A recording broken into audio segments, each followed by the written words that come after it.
Olá! Então, o que são os movimentos táticos? Nós agora temos a estratégia.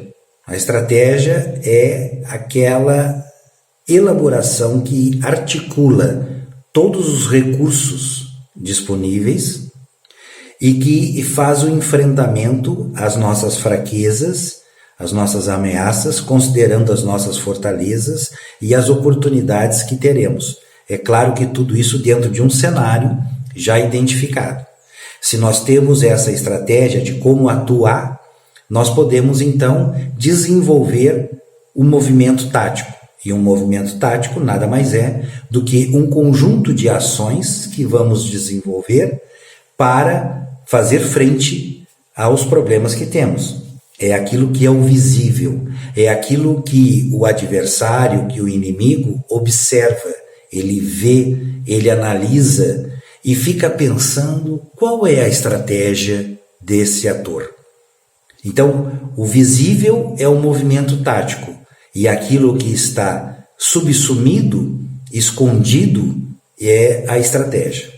Portanto, o nosso passo agora é desenvolver as ações que nós precisamos desenvolver durante um determinado espaço de tempo. Existem muitas técnicas para elaborar o plano de ação, que são os movimentos táticos que nós vamos desenvolver. Eu prefiro o desenvolvimento de uma tabela, porque organiza melhor em nossa cabeça as ações que nós vamos desenvolver. Então, o foco gerador dessa tabela, ou seja, a primeira coluna dessa tabela, é o problema gerador.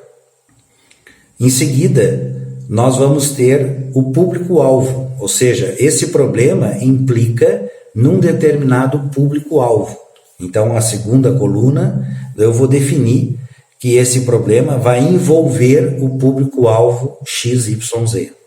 Como terceira coluna, eu tenho o que eu espero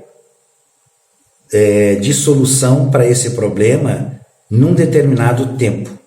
Então, eu tenho o que eu espero como resultado e o período ou data ou tempo em que eu vou ter que avaliar para ver se eu consegui esse resultado a partir da minha ação.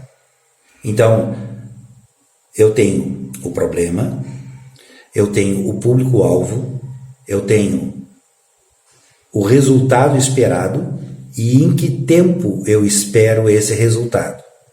Portanto, agora eu posso dizer qual é a minha ação para realizar aquilo que eu tenho como resultado. Então, a quinta coluna é a ação propriamente dita que eu devo desenvolver. Depois eu tenho a data em que essa ação ou o período que essa ação vai se desenvolver. Não confundir com aquela data em que eu espero o resultado, porque eu posso ter que desenvolver uma ação no mês A e o resultado só vai aparecer no final do processo. Então são duas datas diferentes que eu trabalho. A data em que eu vou avaliar o resultado, se eu consegui o resultado esperado, e a data em que eu vou desenvolver a ação para poder chegar no resultado, para que eu possa saber em que tempo eu vou realizar a ação que vai me trazer o resultado esperado. Feito isso, eu coloco mais uma coluna. A coluna onde eu vou desenvolver o detalhamento dessa ação. Muitos chamam de sub-ações. Às vezes, para realizar uma ação, eu preciso de pequenas ações pré-requisito para poder chegar aonde eu quero, para poder desenvolver a ação. Por exemplo, se eu quero um grande cadastro para fazer divulgação, eu preciso fazer um trabalho anterior de prospecção de público, eu preciso identificar os dados desse público para poder fazer, então, o meu cadastro. Então, eu tenho ações, ou seja, eu tenho sub-ações preparatórias para a minha ação principal. É claro que quanto mais detalhada essa ação, mais fácil vai ser para a pessoa desenvolver, porque ela saberá por onde começar, por onde desenvolver e aonde chegar. É importantíssimo que ela tenha o mais detalhado possível. Feito isso, então agora eu vou estabelecer a meta. A meta, ela é fundamental como critério para sabermos se a ação chegou no resultado esperado. Portanto, a meta é sempre mensurável. Ela tem que ser elaborada de tal forma que eu possa mensurar o seu resultado num determinado tempo, que é o tempo em que eu espero o resultado. Portanto, não é possível fazer uma meta teórica. Uma meta que não seja mensurável, ela não é meta. E por fim, não menos importante do que tudo isso, é definir o responsável para esta ação. E aqui é importante definirmos uma única pessoa. A pessoa que vai ser cobrada por esta ação. Agora veja, não quer dizer que esta pessoa escolhida como responsável será a única a executar a tarefa.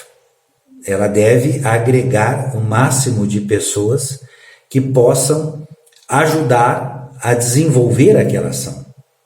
Então, às vezes a gente acha que essa pessoa fica sobrecarregada, mas na realidade ela é uma pessoa responsável pela ação, mas não necessariamente a única a executar essa ação.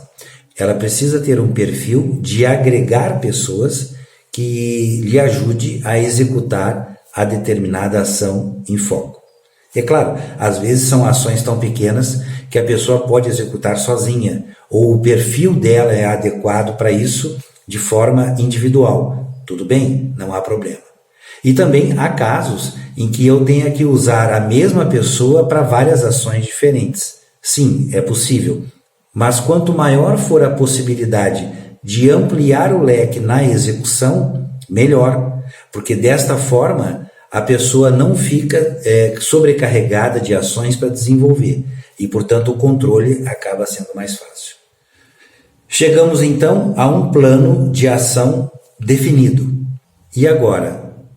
Mas como acompanhar a execução desse plano de ação? Aguarde.